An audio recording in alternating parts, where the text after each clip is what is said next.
I decided to become a doctor for 3 reasons.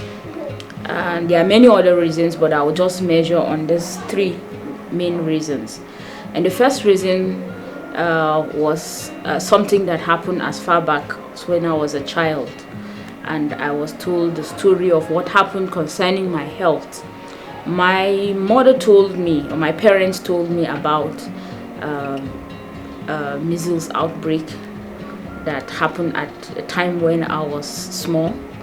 I was a child, and I contracted measles, and a lot of children died from measles, and I was one of those that survived it. I almost became blind because of measles infection. And looking back at that time, she said there were no doctors in that community. It was, you have to travel a far distance to even get a doctor. But then I survived it. And when she told me the story, I asked the number of children that died. And when she said it, I said, I need to work hard and become a doctor so that I can help other people. And so one of the other reasons, as I was growing up, of course, I had also in mind to help people. I saw how people were suffering. I saw how patients had to go far away to access medical care because of the lack of doctors. So I took a decision, even when I was during my secondary school, or let me say high school. I took that decision that I wanted to help people.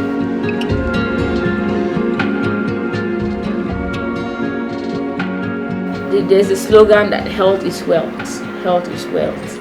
And what I see in the Nigerian health system is that we've been rated one of the worst countries in the world. We have a very poor health system. And one of the reasons is that the Nigerian health system has actually been neglected by our politicians, by our leaders who are supposed to help.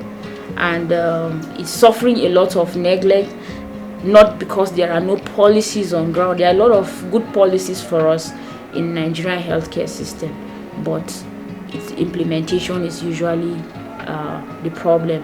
There are a lot of promises that have been made, but most of it are unfulfilled. And so we have lack of coordination of the health system. We're suffering from fragmentation of resources. There is a low resource distribution. The distribution is not equal. And then there's lack of infrastructure. We lack a lot of infrastructure. We lack manpower. That's the number of staff, both from doctors to the other health personnel. We also lack, most of our structures are decaying, from the primary healthcare center to the secondary healthcare center. Some of even the tertiary health centers are not things that you want to see. We have poor electricity. We also have poor electricity, which is a major problem in almost all the sectors. Electricity, we do not have water in most of the hospitals. And if we do not have water in the hospitals, how much more of the patients having water in their homes? And also, we have high maternal mortality, high neonatal mortality, and that speaks about our health system.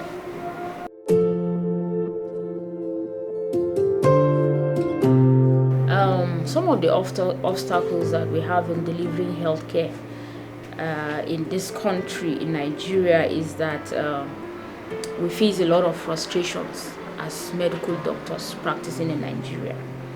And the frustrations are actually part of what I have mentioned earlier as my belief of being a broken healthcare system, is a lack of infrastructure. We lack infrastructure. We have inadequate staff. About 7 out of 10, doctors in Nigeria are always looking for where to move to. They are looking for greener pastures, so they move out of this country for greener pastures, for a better working environment.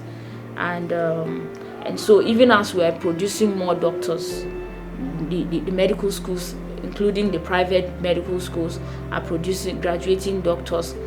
Most of them are traveling outside the country. So we still go back to low staffing. and so the patients are suffering. The ratio of doctor to patient is actually quite high.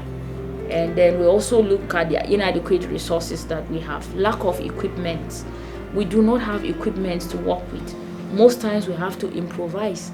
I remember 2014, I had to even travel out of the country at my own cost, just to go and learn how to manage healthcare in a resource poor settings, how to improvise, ways to manage cases like burns, resuscitation and all that. It was at my own cost and nobody paid for that, and I had to do that myself because I wanted to improve the care, and just because I want to reduce the patient sufferings, those who cannot fly, who cannot go outside of the country.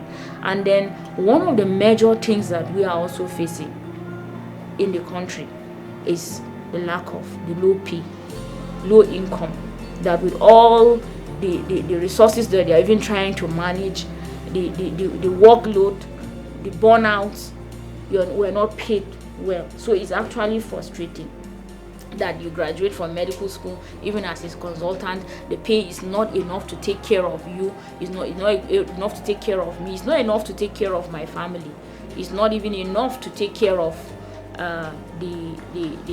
my children's education, for instance. So it's actually not easy for me as a medical doctor practicing here. It's quite frustrating and challenging.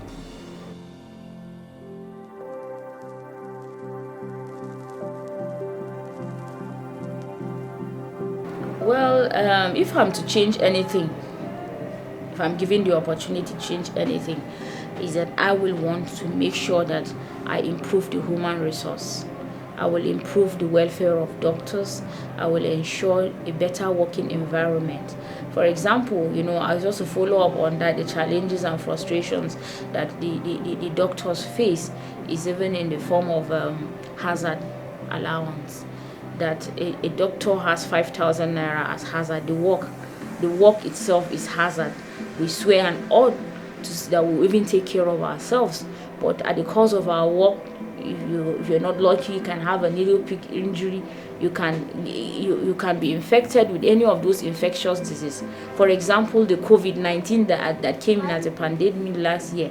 You can imagine having to work in those centers, having to manage and diagnose patients because of because it's COVID. You will not say that you're not going to manage other patients, but at the cost of seeing these patients, all you are as a frontline doctor, you put your life at risk, and you have about $10 for it.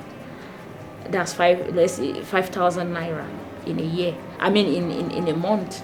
So if you contract COVID, you don't have any hazard, you don't have any form of insurance. So I'll improve the insurance of doctors, and then I will be able to set up social amenities that will cover even to the rural areas, so that you retain doctors if they have a good welfare, if they have good income, and then if you're able to set up hospitals, getting family physicians. I have mentioned that family physicians they're actually specialists that provide medical care to individual irrespective of age, sex, and disease entity.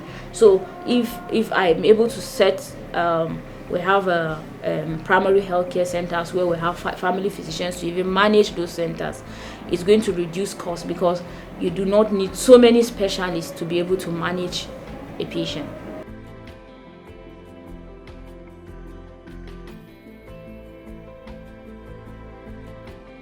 Yes, I think people will be able to pay if they are guaranteed to have a quality health services. Yeah, we know that there are a lot of people who the higher class are able to even fly outside the country, but for the middle income and low income who cannot fly, I can testify to that a lot of people are asking, if I can get these services, I'm willing to pay. But unfortunately, the equipments are not even there for us to work with. Just major diagnostic equipments are not even available. A common ultrasound machine that you need light, you don't have the light, electricity, you do not have the ultrasound machine to have a point of care diagnosis. Ideally, a patient walks in and if you need to take a decision, you should be able to have equipment that you should be able to do that, and they are willing to pay. Everybody wants, we've already mentioned that health is wealth. Everybody wants that health to be able to function. Without health, no one can function. So if they are guaranteed quality care, they will be able to pay.